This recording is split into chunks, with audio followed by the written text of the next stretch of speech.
Kisah pertama, Nabi Adam alaihissalam setelah Allah subhanahu wa ta'ala menciptakan bumi, gunung-gunungnya, laut-lautannya, dan tumbuh-tumbuhannya, menciptakan langit dengan mataharinya, bulan dan bintang-bintangnya yang gemerlapan, menciptakan malaikat-malaikatnya, ialah sejenis makhluk halus yang diciptakan untuk beribadah, menjadi perantara antara zat yang maha kuasa dengan hamba-hamba, terutama para rasul dan nabinya. Maka tibalah kehendak Allah subhanahu wa ta'ala untuk menciptakan sejenis makhluk lain yang akan menghuni dan mengisi bumi, memeliharanya, menikmati tumbuh-tumbuhannya, mengelola kekayaan yang terpendam di dalamnya, dan berkembang biak turun-temurun, waris mewarisi sepanjang masa yang telah ditakdirkan baginya. Kekhawatiran para malaikat ketika diberitahukan oleh Allah subhanahu wa ta'ala berkaitan kehendaknya menciptakan makhluk yang lain itu, mereka khawatir. Kalau kehendak Allah menciptakan makhluk yang lain itu disebabkan kecuaian atau kelalaian mereka dalam ibadah dan menjalankan tugas, atau karena pelanggaran yang mereka lakukan, tanpa sedari berkatalah mereka kepada Allah, subhanahu wa ta'ala, wahai Tuhan, kami buat apa Tuhan menciptakan makhluk lain selain kami? Padahal kami selalu bertasbih, bertahmid, melakukan ibadah, dan mengagungkan namamu tanpa henti-hentinya. Sedang makhluk yang Tuhan akan ciptakan dan turunkan ke bumi itu, nescaya akan bertengkar satu dengan yang lain, akan saling membunuh berebutan menguasai kekayaan alam yang terlihat di atasnya, kerosakan kehancuran di atas bumi yang Tuhan ciptakan itu. Maka Allah berfirman, bagi menghilangkan kekhawatiran para malaikat itu dengan ayatnya yang bermaksud, aku mengetahui apa yang kamu tidak ketahui, dan aku sendirilah yang mengetahui hikmat penguasaan Bani Adam atas bumiku. Bila aku telah menciptakannya dan meniup roh kepadanya, bersujudlah kamu di hadapan makhluk baru itu sebagai penghormatan dan bukan sebagai sujud ibadah, kerana Allah subhanahu wa ta'ala melarang hambanya beribadah kepada sesama makhluknya. Kemudian diciptakanlah Adam oleh Allah subhanahu wa ta'ala dari segumpal tanah liat kering dan lumpur hitam yang berbentuk.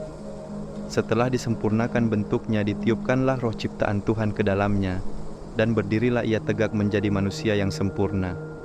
Bermulalah kisah iblis membangkang dan enggan mematuhi perintah Allah seperti para malaikat yang lain yang segera bersujud di hadapan Nabi Adam sebagai penghormatan bagi makhluk Allah yang akan diberi amanah menguasai bumi dengan segala yang hidup dan tumbuh di atasnya serta yang terpendam di dalamnya. Iblis merasa dirinya lebih mulia, lebih utama dan lebih agung dari Nabi Adam kerana ia diciptakan dari unsur api, sedang Nabi Adam dari tanah dan lumpur.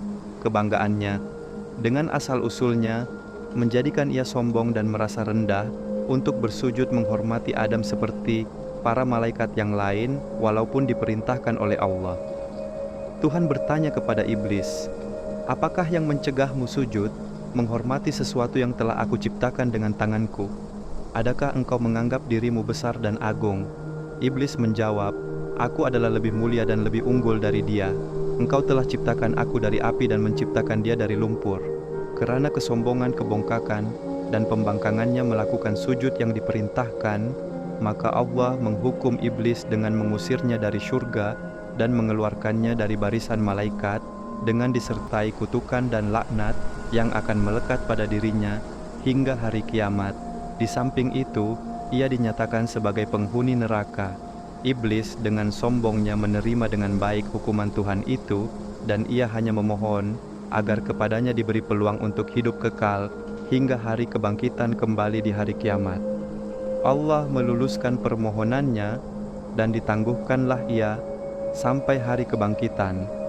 Iblis telah menerima jaminan Tuhan bahwa ia akan diberi tangguhan hidup sampai hari kebangkitan, tidak berterima kasih dan bersyukur atas pemberian jaminan itu, bahkan sebaliknya akan menyesatkan Adam sebagai sebab terusirnya dia dari surga dan dikeluarkannya dari barisan malaikat, dan akan mendatangi anak-anak keturunannya dari segala sudut untuk memujuk mereka agar meninggalkan jalan yang lurus dan bersamanya menempuh jalan yang sesat mengajak mereka melakukan maksiat dan hal-hal yang terlarang, menggoda mereka supaya melalaikan perintah-perintah agama dan mempengaruhi mereka agar tidak bersyukur dan beramal soleh.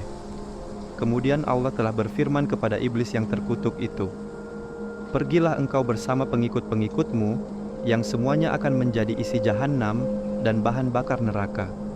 Engkau tidak akan berdaya menyesatkan hamba-hambaku yang beriman kepadaku dengan sepenuh hatinya dan memiliki akidah yang mantap yang tidak akan tergoyah oleh rayuanmu, walaupun engkau menggunakan segala kepandaianmu menghasut dan menfitnah."